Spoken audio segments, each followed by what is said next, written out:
समय जहां हम उपस्थित हैं, यहाँ पे जैसे आप इन शिक्षकों को देख रहे हैं, उन शिक्षकों के बीच एक शिक्षक 2-3 दिन पहले हुआ करते थे, बैठते थे। शुक्रवार की बात है और वो यहाँ पे बैठते थे। आज मंगलवार है, लेकिन आज मंगलवार के दिन वो नहीं है, क्योंकि रविवार देर रात उनका दिल का दौरा पड़ने से निधन हो गया। ये सभी खबरें आप सब जानते हैं दिलीप सर के बारे में।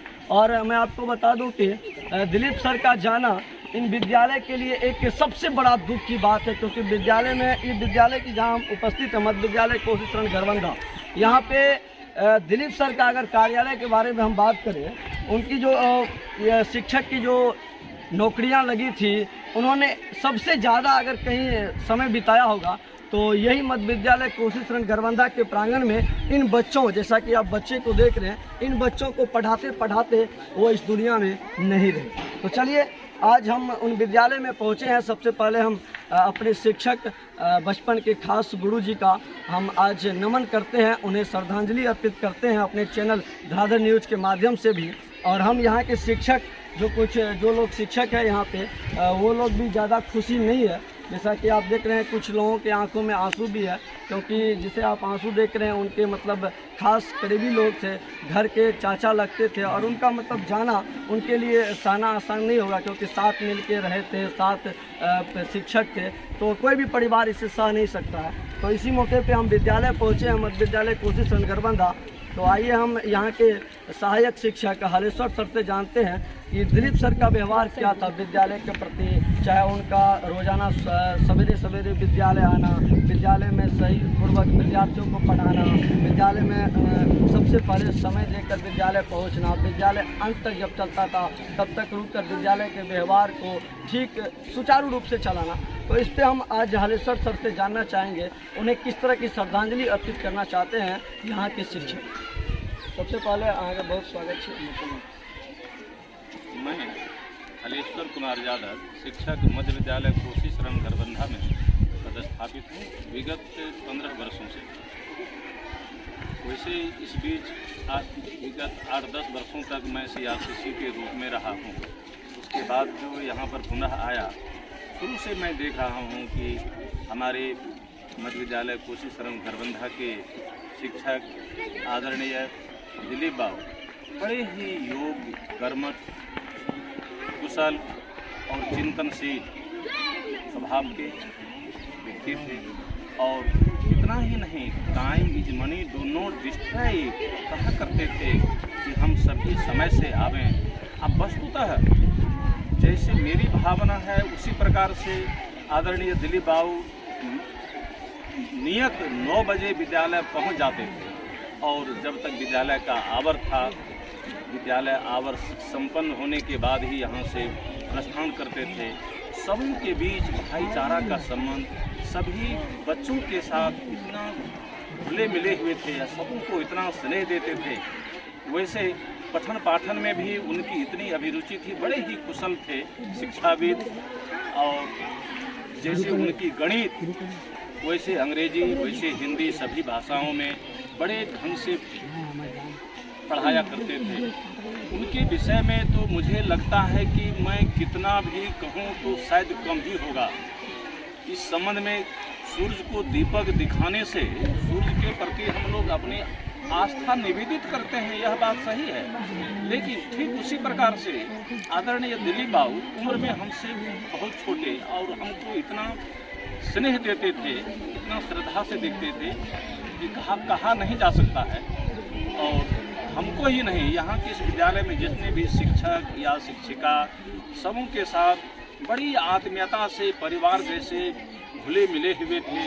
सबों के साथ बड़ा ही सौहार्दपूर्ण व्यवहार, सभी बच्चों के साथ उसी प्रकार से अपने बच्चे के समान मानते थे। ढंग से अपने जब तक इस धराधाम पर इस जीवन में रहे, तब तक सबों के साथ उचित व्यवहार, इसमें बड़े निपुण थे। मैं क्या कहूँगा, मैं तो जब शनिवार के रात में उनका देहांत हुआ, वे हमारे शनिवार के रात में, शनिवार को तो हम सभी विद्यालय में एक जगह थे ही, और उसी क्रम में उनकी तबीयत कुछ ऐसी हुई कि उन्होंने कहा कि मुझे फीवर जैसा लग रहा है। तो मैंने कहा कि जल्दी आपका स्वास्थ्य गड़बड़ लग रहा है तो आप जाइए घर, आराम कीजिए। उसके बाद भी बोले कि नहीं, हम कुछ देर बाद में जाएंगे। गए और वहाँ पर धीरे धीरे उनका हालत बिगड़ने लगा। तो उनके परिवार के लोगों ने, हमारे बगल में बैठे हैं प्रिय अमरेंद्र कुमार, वे दिलीप बाबू के भतीजा, तो गए घर और इनको लेकर के पूर्णिया हॉस्पिटल गए। लेकिन प्रभु की लीला भी अजीब होती है। विधि के विधान में व्यवधान कौन डाल सकता है? जिनको जितना दिन रहना है उतना दिन ही रहेंगे। जीवन कहिए झूठ, मरण है सांच को चरितार्थ करके शनिवार की रात्रि 1-1:30 बजे में आदरणीय दिलीप बाबू हम लोगों के बीच से सदा के लिए चले गए। अपनी आंखें सदा के लिए मूंद लिए। यह बात जब सुबह में हम लोगों को मालूम हुई तो लगा कि काठ मार गया, काटो तो खून नहीं, वैसी स्थिति हो गई। तो मैं क्या कहूँ, मैं इतना ही कहता हूँ कि हे परमेश्वर, मेरे दिलीप बाबू की आत्मा जहाँ कहीं भी हो सुख चैन से रहें, उन्हें आप शांति प्रदान करने का कष्ट करें। यही हमारे तरफ से और हमारे सभी शिक्षकों की तरफ से और सभी बच्चों के तरफ से यही सच्ची श्रद्धांजलि होगी। जय गुरु माता। सर, हम आपसे जानना चाहेंगे, जब आप शनिवार देर रात ये घटना हुई थी जो रविवार को लिखा गया अखबारों में, तो हम आपसे ये पूछना चाहेंगे, जब आप सोमवार को विद्यालय पहुँचे तो विद्यालय में आपको कैसा लगा? विद्यालय में तो बिल्कुल सूना सूना सा लग रहा था। उसी शोक में जितने छात्रों की उपस्थिति होनी चाहिए थी उसमें भी कुछ कमी हुई। यहाँ पर 300-400 बच्चे प्रतिदिन आते हैं। हमको लगा कि उसमें विद्यार्थियों की संख्या में भी कुछ कमी हुई और सभी स्तब्ध थे। सबों को दिलीप बाबू की अनुपस्थिति खल रहा था। सभी शिक्षक, छात्र सभी अनमनस जैसे थे। सभी ऐसे लग रहा था कि किसी के चेहरे पर मुस्कान नहीं थी। यही बात है। बाकी हिनका से हम की पूछब, जगर परिवार में एक घटना है छे की बाजत मैच पर, तरुण सर से हमरा साथ हुनका से हम पूछल चाहब कि सहयोगी जो चल गए विद्यालय से केन प्रकार के दुख है इनका से? दिलीप जी हमारे अभिन्न मित्र थे और हमारा विद्यालय मध्य विद्यालय घरबंधा में त्याग है। तो 2017 से हम लोग यहाँ हैं, 2 शिक्षक हैं उस विद्यालय के। हम जब पहले दिन आए हुए थे उस समय से ही मित्र हो गए, पहले दिन से ही मित्र हो गए। और उनका बहुत कष्ट है, बोलना बहुत मुश्किल होता है उनके संबंध में। जब भी उनके संबंध में बोलते हैं तो गला रूठ जाता है। ईश्वर उनकी आत्मा को शांति दे। और उनके परिवार के संबंध में, उनके परिवार में वो 2 लड़कों को छोड़ गए हैं, एक उनकी बेटी है, घर अधूरा छोड़ गए हैं, सब कुछ अस्त व्यस्त है। परिवार तो अभी एकदम से स्तब्ध है। समाज उन लोगों के पीछे लगा हुआ है कि किसी भी तरह से उनका जीवन सामान्य हो पाए। सरकार से ये प्रार्थना है, प्रशासन से प्रार्थना है, शिक्षा विभाग से प्रार्थना है कि उनका जो अनुग्रह राशि मिलती है शिक्षक के निधन पर, वह जल्द से जल्द उन्हें दिया जाए। और उनके 2 लड़के हैं, शीघ्र से शीघ्र उनका अनुकंपा पर उन्हें नौकरी प्रदान की जाए। EPF खाते में जो उनकी राशि है वो किस तरह से मिल सकती है, अधिकारी लोग उस पर ध्यान दें। कम से कम वह चले गए तो उनके परिवार को सहारा मिले तो परिवार उनका दिखा जाएगा। मुझे इससे हमारी टीम लगातार प्रयास कर रहे हैं, हम भी कोशिश करेंगे सर जिला प्रशासन तक। हाँ, इस संबंध में सभी लोगों को, जो पत्रकार बंधु हैं या जो प्रशासन के लोग हैं, इस ओर उन्हें ध्यान देना चाहिए। और अब वो हमारे बीच में नहीं है, उनकी कमी पूरी नहीं की जा सकती। फिर भी हम शिक्षा विभाग से यह भी कहेंगे कि इस विद्यालय में योग्य शिक्षक दिलीप बाबू जैसे शिक्षक दिए जाएँ। वो हिंदी के, संस्कृत के बड़े जानकार लोग थे और इस विद्यालय में प्रधानाध्यापक के दायित्व पर भी वो रह चुके थे। उन्होंने बहुत बेहतर ढंग से काम किया। समाज को विद्यालय से जोड़ना और एक कॉम्बिनेशन बना के शिक्षकों के बीच में बनाए रखना, ये उनकी बड़ी विशेषता है। सर, जब से शिक्षक बने तब से एक ही विद्यालय में टिक कर रहना। हाँ, एक ही विद्यालय में टिक कर रहना और बेहतर सेवा देना, बेहतर ढंग से विद्यालय परिवार के शिक्षकों का, कमेटी का और समाज को विद्यालय से बेहतर ढंग से जोड़े रखना, ये उनकी बड़ी विशेषता थी। उनकी अनेक विशेषताएं हैं। सबसे बड़ी विशेषता जो हमें दिखती थी कि वो कभी भी उत्तेजित नहीं होते थे, और कोई भी अगर थोड़ी सी समस्या कभी उत्पन्न हो जाती थी विद्यालय जीवन में, विद्यालय के मार्ग में, तो उसको बहुत ही बेहतर ढंग से समायोजित करते थे, बताते थे। यानी सभी शिक्षकों को साथ लेकर चलने की उनकी भावना हमेशा रहती थी, और आज तक जब तक वह रहे सफलतापूर्वक लेकर चले। हमें विद्यालय परिवार से भी है कि उनसे यह सीख लेनी चाहिए कि विद्यालय में जो उनके समय में गति थी वह गति निरंतर बनी रहे। सोमवार को जब सर आप अपने घर से तैयार होकर विद्यालय के लिए निकल रहे थे, तो आपको विद्यालय आने का इच्छा हो रहा था?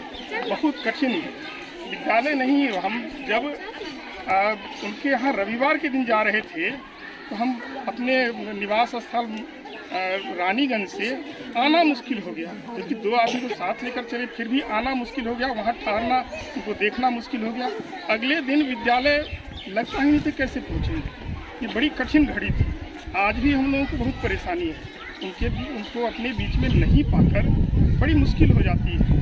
लगता है कि वो आसपास में कहीं है, कहीं बात कर रहे हैं, कुछ कहना चाहते हैं। और कुछ शिक्षक हैं, उनसे भी हम जानने का प्रयास करेंगे, उनका क्या कहना है। दिलीप सर इस दुनिया में नहीं रहेंगे, और एक मित्र के लिए खास होता है, बहुत दुखी की बात होता है जब उनका मित्र इस दुनिया से चले जाते हैं। सबसे पहले हमारे साथ प्रवीण सर हैं, उनसे भी हम जानने का प्रयास करेंगे। दिलीप सर आपके साथ नहीं रहे, आप लोग को दिलीप सर मेरे साथ नहीं रहे, उनकी इस कमी को हम लोग जो है पूरा नहीं कर पाए, क्योंकि उनका कमी जो है विद्यालय प्रांगण के एक एक कोने से जो है ऐसा लगता है कि वो कहीं जो है उनका जो है व्यवहार, शिक्षकों का जो एक संपूर्ण गुण होता है, वो सारे के सारे गुण जो है उनमें मौजूद है। वे एक कुशल वक्ता एवं किसी भी समस्या का समाधान जो है उनके पास ऐसे लगता था कि उन्होंने वो नहीं बदल सकते। इसके अलावा जो है सभी विद्यार्थियों के बीच में लोकप्रिय, सभी शिक्षकों के साथ मिलकर रहने वाले एवं समाज के साथ चलने वाले व्यक्ति थे। इसीलिए उनके बारे में जितना भी अगर कहा जाए वो बहुत कम ही होगा। इसीलिए जो है हम लोग उनकी अनुपस्थिति को जो है बहुत ज़्यादा जो है हम लोग मिस कर रहे हैं।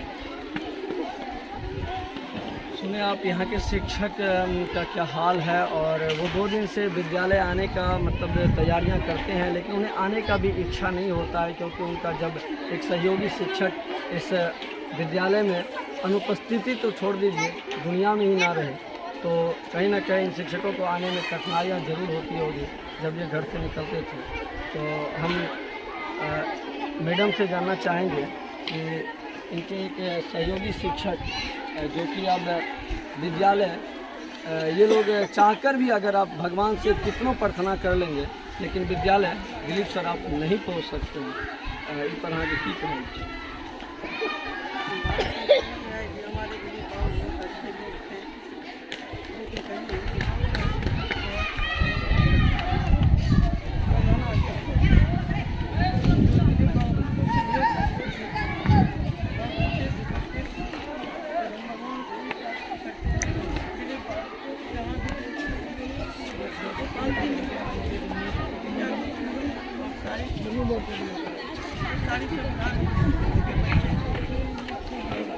तो सुने आप, यहाँ के जो शिक्षक हैं उनका एक इच्छा है कि शिक्षक तो नहीं रहे, उनके परिवार में जो एक पत्नी उन्होंने छोड़ के गए हैं, और एक बेटी है दिव्या कुमारी, और 2 उनके लड़के हैं, बेटा एक आशीष कुमार और एक प्रिंस कुमार, जो कि दोनों अभी ग्रेजुएशन कर रहे हैं पूर्णिया विश्वविद्यालय से। हालांकि आप सबको पता होगा उस दिन भी वो एग्ज़ाम देने के लिए नहीं जा रहे थे, जो कि पार्ट 3 पूर्णिया विश्वविद्यालय का एग्ज़ाम चल रहा है, लेकिन उन्होंने समाज एवं परिजनों के कहने पर, जिद करने पर वो एग्ज़ाम देने के लिए गए को दोपहर। उसके बाद उन्हें पंचतत्व में विलीन हो गए दिलीप सर। हम आपको बता दें, यहाँ के जो भी शिक्षक हैं उनसे हम जब सवाल किए तो उनका एक इच्छा है, यहाँ की जो सत्तारूढ़ पार्टी की सरकार है, जो भी सरकार है, चाहे विपक्ष में बैठे हो चाहे सत्तारूढ़ में बैठे हो, तो उनसे इन शिक्षकों ने निवेदन प्रणाम करके कहे हैं कि प्लीज़ हमारे सहयोगी शिक्षक को एक मदद कर दीजिए। उनके परिवार में अभी लगभग 4 लोग के परिवार हैं। आपको पता होगा कि जब किसी परिवार में कमाने वाले व्यक्ति इस दुनिया को छोड़ के चले जाते हैं, उस परिवार की स्थिति क्या हो जाती है। उन परिवार में सिर्फ एक लोग के चलते 5 लोगों का पेट भरण पोषण होता था दिलीप सर को लगा के। लेकिन दिलीप सर तो नहीं रहे, अब उनके परिवार में 4 लोग बचे हैं। तो इन शिक्षकों का प्रशासन से, अररिया प्रशासन, अररिया जिला प्रशासन प्रशांत सर से, उसके बाद अररिया अलग अलग पार्टी के संगठन और चाहे विपक्ष के नेता हो चाहे सत्तारूढ़ का भी नेता हो, उनसे इन्होंने निवेदन किया है कि उनकी जो अनुदान मुआवजा राशि होती है, कोई भी शिक्षक जब निधन करते हैं बिहार में, तो उन्हें जल्द से जल्द मिले। हम भी अपने चैनल के माध्यम से लगातार प्रयास कर रहे हैं कि उन्हें कुछ सहयोग राशि जल्द से जल्द मिले। कुछ विद्यार्थी भी है, उनसे हम पूछना चाहेंगे। दिलीप सर नहीं है, आपको विद्यालय में कैसा लग रहा है? निक लग ठीक है। दिलीप सर माने रहो, माने रहो। दिलीप सर मारतो रहते दिलीप सर। दिलीप सर कहन शिक्षक ठीक है, पढ़ावे रहो क्या घंटा पढ़ावे? 9 बजे तक स्कूल चले रहे, 4 बजे तक पढ़े रहे। स्कूल में सबसे पहले कौन शिक्षक आवे रहे? दिलीप सर सबसे पहले आगे रहे, जयतो रहे लास्ट में।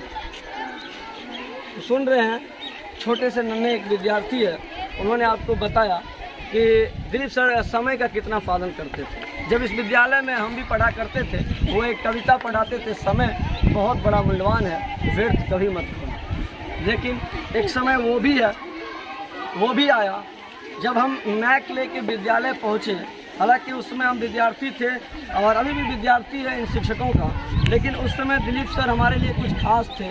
सबसे ज़्यादा अगर इस विद्यालय में कोई शिक्षक हमें फ्रेम करते थे तो वो दिलीप सर हुआ करते थे। चाहे बढ़ारा जाना हो, चाहे रानीगंज जाना हो, चाहे जिला जाना हो, भाषण मुझे देना हो या कोई भी खेल प्रतियोगिता हो, उनमें अपने पॉकेट की रुपया खर्च करके मुझे दिलीप सर, चाहे बढ़ारा जाना हो वहाँ पे जलपान की व्यवस्था हो, गाड़ी खर्च हो, जो भी खर्च होते थे दिलीप सर अपने पॉकेट से हम विद्यार्थियों पे खर्चा करते थे। ऐसा नहीं है कि सिर्फ मुझ पे ध्यान देते थे दिलीप सर। मेरे साथ कई ऐसे छात्र थे जिनका उन्होंने जीवन बनाया। कई ऐसे छात्र हैं जिन्होंने अभी अच्छा खासा नौकरी करके अच्छा खासा पैसा भी कमा रहे हैं। तो ऐसे थे हमारे सहायक शिक्षक मध्य विद्यालय कोसीसरण घरबंदा के शिक्षक दिलीप सर, जिनके बारे में हम जितना भी बोले ना, अगर अभी से हम बोलना प्रारंभ करेंगे, लगभग 72 घंटा अगर हम बोलते बोलते यहाँ थक जाएंगे, मुंह से आवाज़ मेरा बंद हो जाएगा, गला लग जाएगा, तो भी उसकी बातें मेरे मुंह से ख़त्म नहीं होने वाली है। याद आता है मुझे यहाँ पे कई बार जब हम उदास होकर बैठ जाते थे, कई बार मुझे बुलाते थे, क्या हुआ, परेशान हो, किसी तरह की परेशानियाँ होती थे उनमें बुलाते थे। और विद्यालय में बच्चों को खूब बढ़ावा देते थे, चाहे कोई खेल प्रतियोगिता हो, चाहे भाषण देने की बात हो, चाहे विद्यालय में प्रार्थना के समय में कई चुटकुले कहना हो, देश दुनिया की बातें कहनी हो, तो उस समय हमसे उन्होंने लगातार मुझे प्रोत्साहित करके मुझसे बुलवाते थे। कई बार भाषण में चाहकर भी नहीं देना चाहते थे, लेकिन 15 अगस्त हो या 26 जनवरी हो, कोई भी बड़ा पर्व हो, चाहे बिहार दिवस हो, उन पे मुझे बढ़ारा रानीगंज प्रखंड भी जाना पड़ता था। वहाँ से ये नहीं है कि मैं मतलब विजेता हो के नहीं आता था, वहाँ से तृतीय या द्वितीय या प्रथम स्थान में मध्य विद्यालय कोसीसरण घरबंदा का भी स्थान रहता था। और जितना खुश हम होते थे उनसे अधिक खुश यहाँ के शिक्षक, यहाँ के छात्र हुआ करते थे। वो भी एक दौर था जब एक बात और बताऊं, दिलीप सर जब थे तो यहाँ पे पर्यावरण को लेके भी तरह तरह की मतलब योजना चल रहे थे। और लगभग वो, और इस साल ऐसा है कि इस बार बिहार सरकार के द्वारा मध्य विद्यालय कोसीसरण घरबंदा पूरा देख रहे हैं। हाल ही में इनकी एक स्वीकृति हुई है, 5 लाख रुपया का फंड आया है, जिसमें मध्य विद्यालय कोसीसरण घरबंदा में 4 दीवारी निर्माण के लिए फंड आया है। अब मुझे तो पता नहीं कब उनका निर्माण होगा, कब यहाँ पे काम शुरू होगा, लेकिन फंड की स्वीकृति बिहार सरकार ने कर दी है। और दिलीप सर अपने विद्यालय में हमेशा विद्यालय को अच्छा बनाना चाहते थे। चाहे कोई भी विषय हो, विद्यालय में कोई भी विषय पढ़ाना हो तो जाके, ऐसा नहीं है कि सिर्फ बड़े बड़े लड़के को पढ़ाते थे, बड़े बड़े लड़कियां के क्लास जैसे 8 क्लास 7 क्लास 6 क्लास, वो बच्चे से लेके 8 क्लास तक के हर एक छात्र को पढ़ाते थे। दरअसल जब कोई कमज़ोर विद्यार्थी उनको हाथ लग जाते थे तो उन्हें अपने घर पे समय देकर, चाहे विद्यालय में अतिरिक्त समय देकर, वो विद्यालय में रहकर यहाँ पढ़ाते थे। उनके बारे में मैंने आपको पहले ही बता दिया हूँ कि बताना अगर शुरू करूँ तो मेरा गला लग जाएगा। 72 घंटे हम कंटिन्यू बोलना शुरू करते रहेंगे, लेकिन उनके बारे में सारी डिटेल हम नहीं बता पाएंगे। और एक समाज के बीच मध्य विद्यालय का चलाना आसान नहीं होता है, उन्होंने चला के दिखलाया। और ऐसी खुलम खुला विद्यालय में इतने विद्यार्थी जो देख रहे हैं, कंट्रोल करके 3 बजे 4 बजे तक इन्हें रखना आसान नहीं होता है कोई भी शिक्षक के लिए। और ये सब वो कंट्रोल करते थे, समय पे विद्यालय आना, सबसे लास्ट में जाना, कहीं ना कहीं वो अपने कर्तव्य को निष्ठापूर्वक पालन करते थे। तो आज सभी शिक्षक उनको नमन कर रहे हैं। सरकार से मैं यह कहना चाहता हूँ कि एक तो नियोजित शिक्षकों के लिए कोई विशेष सुविधा नहीं है, लेकिन उनको पर भी मैं विभाग से भी और सरकार से भी आशा करता हूँ, निवेदन करता हूँ कि इस स्थिति में जिन किसी का भी निधन होता है, जैसे आदरणीय दिलीप बाबू का निधन हुआ है, तो जो भी अनुग्रह राशि अनुदान के रूप में जो राशि मिलनी है उसमें विशेष विलम्ब नहीं हो, सीधा तो सिर्फ इसे प्रदान किया जाए उनकी पत्नी उनके बच्चे को, ताकि कुछ भी तो राहत मिले। नहीं, क्योंकि एक पत्नी और 3 बच्चे, तीनों अबोध बच्चे हैं। मैं तो तीनों दिन से प्रतिदिन आज भी विद्यालय आने के क्रम में मैं उनके घर पर गया, बच्चे सबसे मिल करके तब आया हूँ यहाँ पर। इसीलिए इस परिस्थिति में समय से अनुग्रह राशि का मिलना बहुत ज़रूरी है, यही मैं सरकार और विभाग से आशा रखता हूँ। बहुत बहुत शुक्रिया आपका। बस हम इतना ही कहना चाहेंगे। आपको पहले भी मैं बता चुका हूँ कि उनके बारे में जो बात कहेंगे खत्म होने वाली नहीं है। तो हमारे शिक्षक और विद्यार्थी और अपने चैनल धराधर न्यूज़ के माध्यम से उन्हें विनम्र श्रद्धांजलि अर्पित करते हुए ऐसे शिक्षकों को हम नमन करते हैं। बहुत बहुत धन्यवाद। दिलखुश झा, धराधर न्यूज़ चैनल, मध्य विद्यालय कोसी संघ, खरबंदा, रानीगंज।